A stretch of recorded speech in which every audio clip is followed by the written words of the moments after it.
Et nous allons passer à la question numéro 12, qui revient à Hervé Lenné, qui sera notre rapporteur. Donc Hervé Lenné, adjoint aux finances.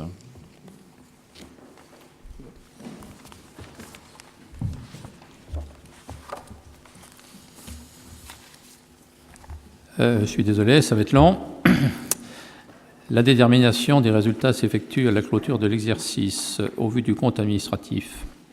L'article L 1612-12 du Code général des collectivités territoriales précise en effet que l'arrêté des comptes communaux est constitué par le vote du compte administratif présenté par le maire après transmission au plus tard le 1er juin de l'année suivant l'exercice du compte de gestion établi par le comptable de la commune. Lors de la séance du 24 février 2014, le conseil municipal a approuvé le compte administratif de l'exercice 2013 pour le budget principal, les budgets annexes du réseau d'alimentation en eau, des activités assujetties à la TVA et le budget de la Caisse des écoles. L'arrêté des comptes permet de déterminer le résultat de la section de fonctionnement et le solde d'exécution de la section d'investissement, ainsi que les restes à réaliser qui seront reportés au budget de l'exercice suivant. La procédure d'affectation du résultat porte sur le seul résultat de la section de fonctionnement. Le résultat est constitué par le résultat comptable de l'exercice, augmenté du résultat reporté à la section de fonctionnement du budget du même exercice. Résultat cumulé. Ainsi, en 2013, le résultat est l'addition du résultat comptable 2013 et du résultat 2012 reporté à la section de fonctionnement du budget 2013. Après constatation du résultat de fonctionnement, l'Assemblée délibérante peut affecter ce résultat en tout ou partie, soit au financement de la section d'investissement, soit au financement de la section de fonctionnement. L'exécution de l'autofinancement s'effectue au vu de la délibération de l'Assemblée, affectant le résultat en réserve par émission d'un titre de recette au compte 1068. Cette recette est reprise au budget de l'exercice au cours duquel elle est intervenue. Le solde d'exécution de la section d'investissement fait l'objet d'un simple report en section d'investissement, ligne codifiée 001, quel qu'en soit le sens. Il est proposé à la Commission des finances d'émettre un avis favorable pour affecter, ainsi qu'il suit, le résultat comptable de la section de fonctionnement du budget de la ville d'Avranches pour l'exercice 2013. L'excédent de fonctionnement s'élève à 2 189 481,48 €.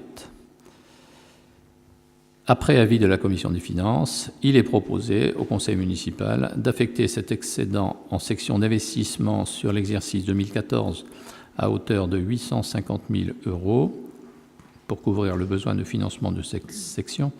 Une somme de 850 000 € pourrait être portée au compte 1068, excédent de fonctionnement capitalisé. Il resterait un montant d'1 339 481,48 € porté à la ligne budgétaire 002, résultat de fonctionnement reporté, sur l'exercice 2014. Affectation du résultat 2013 du budget annexe du service d'alimentation en eau. À la clôture de l'exercice 2013, il apparaît au budget annexe du service d'alimentation en eau un solde positif d'exécution de la section d'investissement de 142 849,88 €. Les restes à réaliser 2013 s'élevant en dépenses à 31 061,85 € sont transférés au syndicat mixte de production d'eau du Grand-Villet et de l'Avranchin.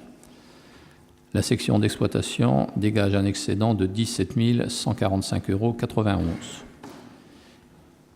Il ne sera donc proposé aucune affectation de l'excédent de fonctionnement en section d'investissement sur l'exercice 2014. Toutefois, il revient à la Commission des finances d'émettre un avis favorable pour transférer 40% des excédents du syndicat mixte de production d'eau Grand-Villet-Avranches, soit 6 858,36 € sur 17 145,91 € et 57 139,96 € sur 142 849,88 €. Troisième point, affectation du résultat 2013 du budget annexe des activités assujetties à la TVA. À la clôture de l'exercice 2013, il apparaît au budget annexe des activités assujetties à la TVA un solde négatif d'exécution de la section d'investissement, corrigé des restes à réaliser de 20 626,83 €. La section de fonctionnement dégage un excédent de 52 506,36 €. Il sera donc proposé d'affecter cet excédent section d'investissement sur l'exercice 2013 à hauteur de 20 626,83 €. Il resterait donc à la ligne budgétaire 002, résultat de fonctionnement reporté, sur l'exercice 2013 un montant de 31 879,53 €. Quatrième point, affectation du résultat 2013 du budget de la Caisse des écoles. À la clôture de l'exercice 2013, il apparaît au budget de la Caisse des écoles un excédent de fonctionnement de 744,25 €.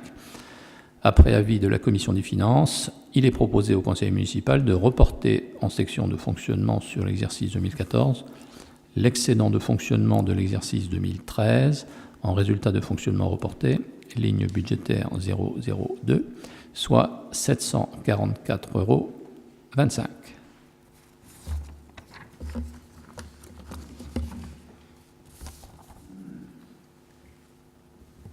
Voilà, je vais soumettre au vote pour approbation. Monsieur Morazin, vous écoutez. Oui, je voudrais dire deux mots, si vous permettez. Bien sûr. Je voudrais d'abord remercier monsieur Hervé Lenné pour son honnêteté intellectuelle. Lors de la commission des finances, vous avez reconnu avec force et courage la gestion exceptionnelle de la ville d'Avranches. Si, vous étiez à côté de moi, vous l'avez dit deux fois. Ne vous reniez pas, ce serait dommage. Donc vous avez reconnu du fait de l'excédent de 2 200 000 € la gestion de l'ancien... Si, monsieur Lenné. Allez-y, terminez, je reprendrai après. Très bien. Donc vous avez reconnu que nous avions géré la ville d'Avranches extrêmement bien, puisque nous vous avons laissé un excédent de fonctionnement de 2 millions d'euros. Donc je vous remercie d'avoir eu le courage de reconnaître que cette gestion était bonne, puisque vous avez aujourd'hui effectivement un bilan qui est très positif. Je vous remercie. Alors, je m'inscris en faux par rapport au terme utilisé. Le terme exceptionnel, certainement pas. J'ai simplement fait observer qu'effectivement, compte tenu du fait que par rapport au budget d'investissement, de mémoire 5 millions d'euros, il n'y a eu qu'1,3 million € d'investissement effectivement réalisé, c'est certain qu'au final, il y a eu des dépenses d'investissement qui n'ont pas été dépensées, donc qui restent en trésorerie. C'est certain. À ce titre-là, j'ai reconnu une limitation des dépenses, mais certainement pas le caractère exceptionnel de la chose. Monsieur Morazin. Oui, je vous remercie, monsieur le maire. Je suis désolé. Je redis et je signe ce que je dis. Vous avez dit devant moi 2 fois que vous reconnaissiez. Ce soir, vous avez le droit, effectivement, de vous dédire. C'est votre droit. Mais je dis et je répète et je signe. Monsieur Morazin... Non, mais vous permettez ? Oui, vous l'avez déjà dit. Vous dites et redites... Mais ça ne doit pas vous déranger d'avoir hérité d'une situation comptable tout à fait correcte. Je ne vois pas où est le drame dans cette affaire. Donc reconnaissez les faits tout simplement, puisque vous les avez reconnus en commission des finances. Je vous remercie. Monsieur Bette. Voilà. Je voulais limiter mon intervention aux excédents de fonctionnement ou à l'excédent de fonctionnement du budget principal. Souligner qu'un excédent de près de 2,2 millions d'euros, c'est quelque chose d'important, de très important, que toutes les communes de notre taille ne peuvent pas se prévaloir de résultats financiers de cette nature, de ce montant. Je voudrais indiquer également que cet excédent financier, cet excédent de fonctionnement n'est pas le fruit du hasard, mais d'une politique qui a été menée pendant de nombreuses années, je dis bien de nombreuses années, pour limiter les dépenses de fonctionnement. Et j'attire l'attention de chaque conseiller municipal sur le point suivant, c'est que tout dérapage dans les dépenses de fonctionnement, tout dérapage sera immédiatement sanctionné par une diminution très rapide de cet excédent de fonctionnement. Là, je le dis, les marges de manœuvre des collectivités locales sont réduites Les dotations qui vont être octroyées par l'État vont se réduire comme peau de chagrin dès cette année. Elles ont déjà été réduites d'ailleurs, mais le mouvement va s'accélérer. Et j'attire vraiment l'attention de chaque conseiller municipal sur ce que l'on appelle l'effet ciseau, c'est-à-dire sur une diminution des recettes de fonctionnement qui, en aucun cas, ne doit être accompagnée d'une augmentation des dépenses de fonctionnement.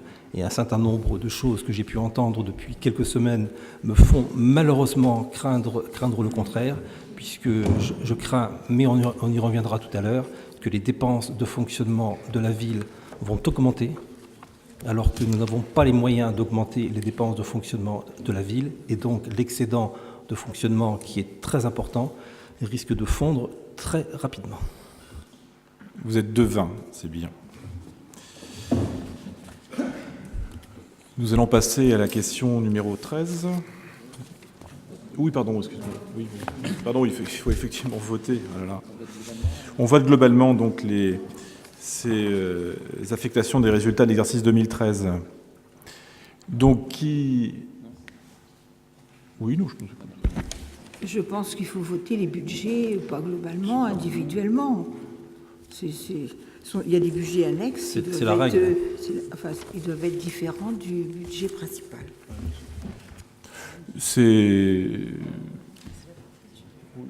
On peut le faire, c'est pas un problème. En d'autres temps, cela s'est fait aussi globalement, je crois me rappeler. Donc nous allons soumettre au vote la première partie, donc c'est l'affectation des résultats de l'exercice 2013, donc sur le budget principal. Donc qui est pour? Qui s'abstient? Qui est contre? Donc à l'unanimité. Donc la seconde partie de l'affectation des résultats 2013, au budget annexe de services d'alimentation d'eau, qui est pour? Qui s'abstient? Qui est contre? Donc à l'unanimité. Troisième point de l'affectation du résultat 2013 du budget, qui est pour? Qui s'abstient? Qui est contre? Donc à l'unanimité. Et quatrième point, donc qui est pour? Qui est contre? Qui s'abstient? Voilà, donc à l'unanimité.